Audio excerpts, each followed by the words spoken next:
Hello friends, कैसे हैं आप सब। आई होप कि आप सब अच्छे होंगे।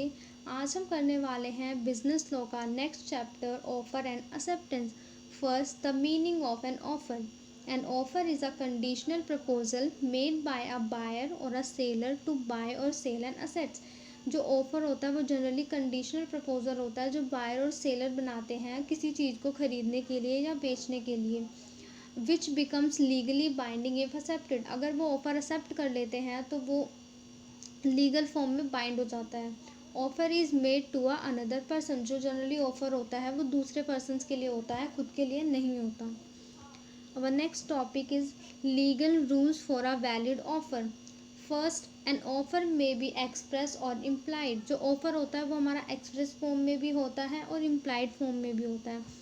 एक्सप्रेस क्या होगा कि जो आपने ऑफर है वो एक्सप्रेस किया है किसी को ओरल फॉर्म में या फिर रिटर्न फॉर्म में, that is express offer. Next is implied offer. Implied offer का एग्जांपल लेते हैं गो एंड शॉपिंग। आप गए और आपने शॉपिंग की, that is implied offer. Next is capable of creating legal relation. इसमें क्या होता है कि आप ये देखते हैं कि जिसको आप ऑफ़र दे रहे हो वो लीगल रिलेशनशिप क्रिएट करने के लिए कितना उसके अंदर कैपेबिलिटी है कि वो लीगल रिलेशनशिप क्रिएट कर सके। Next is terms of a contract must be clear. इसमें क्या होता है कि जब आप किसी को ऑफ़र देते हो तो उसके साथ जो टर्म्स होती हैं कॉन्ट्रैक्ट की वो क्लियर करनी चाहिए। नेक्स्ट इज एन ऑफ़र में बी स्पेसिफिक और जनरल। जो हमारा ऑफ़र होता है वो स्पेसिफिक भी होता है और जनरल भी होता है। फर्स्ट स्पेसिफिक कि आपने जो ऑफ़र है किसी स्पेसिफिक पर्सन को दिया है तो वो हमारा हो गया specific offer. Next is general. General offer large public के लिए होता है, जो कंडीशन फुलफिल कर देगा वो ऑफ़र उसी के लिए होगा। Next is offer communicate to the offeree. जो ऑफ़र है वो आपको कम्युनिकेट करना चाहिए ऑफरी के साथ। अगर आप किसी को ऑफ़र देते हो और आपने उसको बताया ही नहीं कि ये ऑफ़र आपके लिए, तो क्या वो एक्सेप्ट कर पाएगा। जो ऑफर है उसको ऑफरी के साथ कम्युनिकेट करना चाहिए। नेक्स्ट इज ऑफर में भी कंडीशनल। जो हमारा ऑफर है वो कंडीशनल कब हो सकता है कि मैंने आपसे कहा कि मैं आपको अपनी कार दे दूँगी पर उसके बदले में आपको मुझे अपनी स्कूटी देनी होगी, तो मैंने इसमें कंडीशन रख दी। आप अपनी कार मुझे मैं आपको अपनी कार जब दूँगी जब आप मुझे अपनी स्कूटी दे दोगे, तो ये हो गया हमारा कंडीशनल ऑफर।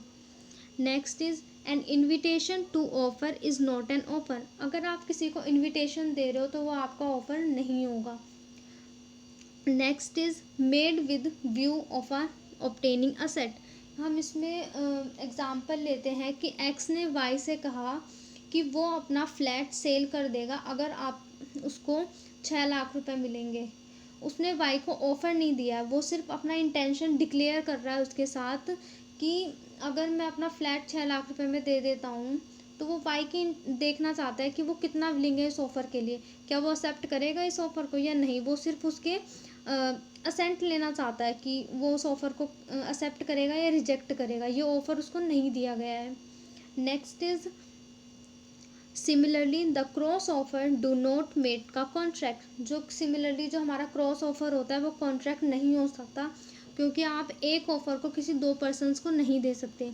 हम इसका एग्जांपल लेते हैं कि मैं अपना फ्लैट सेल कर रही हूँ, मैंने ए पार्टी को भी बोला है कि मैं अपना फ्लैट इतने में सेल कर रही हूँ, बी पार्टी को भी बोला है, तो उन दोनों ने मेरा ऑफ़र एक्सेप्ट कर लिया, तो क्या मैं एक ही फ्लैट को किसी दो पर्सन्स को सेल कर सकती हूँ? ये इलीगल है। तो similarly the cross offer do not make a contract. तो इसमें हमारा कोई कॉन्ट्रैक्ट नहीं होगा, ये इलीगल है। सो आज की वीडियो में बस इतना ही।